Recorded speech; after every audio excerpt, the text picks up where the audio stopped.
addunyaan kun addunyaa teeknooloojiiti. Addunyaan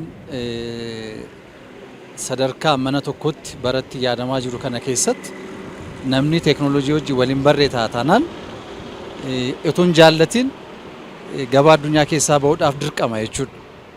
Isa kanaaf yeroo yeroodhaan teeknooloojiin waan haaraa fidu tokko dafanii waliin wal barsiifataniitu waliin wal baraniitu jiruuf jireenya ofii sadarkaa ICT kanaatiin hoogganamuun dirqamadha jechuudha, jaallatamee miti. Yeroo dhiyoo keessatti karaa Itiyoo Koodorsiidhaan inisheetiiviidhaan lammii keenyaatiif gara miliyoona 5 kan ta'uuf carraan barnootaa kennamee ture bilisaan. Isa sana keessa tokko artificial intelligenceedha. Artificial intelligence yookiin AI kan jedhan sun immoo namni guyyaa guyyaadhaan waan inni hojjetu, waan inni raawwatu, darbee waan inni nyaatullee karaa teeknooloojii adda addaatiin moobaayilumti nuti baannee deemnu kunu qaamolee moobaayilii kana kalaqanii akkamitti akka nu hordofaa jiran waan baay'eetu jira jechuudha addunyaa kana keessatti. Kanaaf Itiyoo Koodorsii keessatti tokko artificial intelligence ture. Isa yeroodhaan akkuma inisheetiiviin kun ummataaf ibsameen calqabumaan dafee namoota fudhatan keessa tokko anadha. Inni kun immoo maal fayyada? Hojii sadarkaa waajjiraatti hojjennu kun teeknooloojiidhaan deeggarame. Addunyaan waa'ee teeknooloojii kana maal keessa jirti? Nutoo ragaa nuti qabnu sun hojii nuti hojjennu kun karaa salphaa fi yeroo gabaabaa keessatti akkamitti namoota beekuu qabaniif ibsuu dandeenya kan jedhu sanatti beeksifnu keessa tokko kanadha jechuudha. Kana qofaa miti. Yeroo ammaa kana keessumattuu waajjirri keenya waajjira karooraaf misoomaati. Waa'ee hordoffiif gamaaggamaa nuti hojjetama. Hordoffi gamaagamni kun immoo afaan Ingiliffaatiin monitoring and evaluation jedhu. Isa kana wajjin wal qabate amma sadarkaa addunyaatti inisheetiiviin akkasii kun bilisaan kan barsiisu meal.com kan jedhu sanaatiin monitoring and evaluation irratti illee ragaan kennamu sana akka mana hojii keenyaatti ragaa sana illee fudhannee ittiin hojjechaa jirra. Maqaan koo Birruu Badhaadhaa jedhama. Kanaan irraa dhufe waajjira barnootaa bulchiinsa magaalaa Ambooti.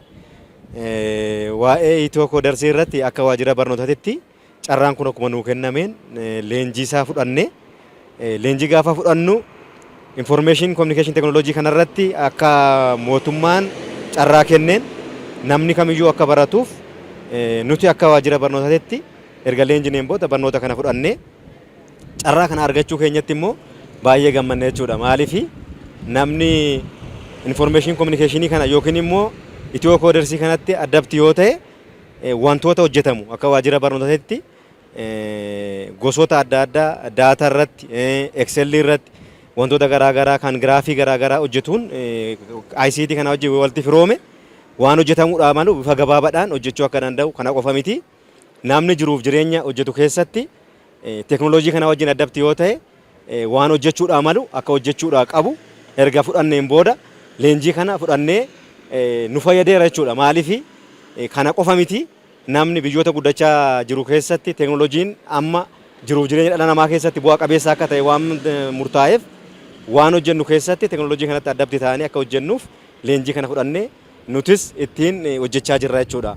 Kana qofa miti dargaggoonni biyya keenya keessa jirullee carraa argame kanatti yoo fayyadame maaliif waan tolaan dhufe yookiin immoo iskoolarshippiidhaan argame kana mootummaan xiyyeeffatee uummanni yoo barate jiruuf jireenya isaa fooyyessuu akka danda'u artificial intelligence kanattis gargaaramee qormaanni ba'ullee yookiin immoo jiruuf jireenya namni moo'atee akka itti fayyadamuuf akka keenyatti daataa garaagaraa giraafiksii garaagaraa hojimaata godhannee mana hojii keessatti illee akka nu gargaaruuf itti fayyadamaa jirra. Kan biroo keessatti immoo dargaggoonni jiranillee carraa argame kanatti gargaaramanii kana barachuu akka qaban carraan dhufe kunis immoo tolaa akka hin taane yookiin namni qarshii iyyuu baase barnoota barata carraa argame kanatti immoo gargaaramee barachuu akka qabu jenna. Kanaaf akka walii galaatitti namni teeknooloojii wajjin kan waliin barre teeknooloojii wajjin kan of hin barsiifne otoo hin jaallatin boodatti hafaa deema jechuudha.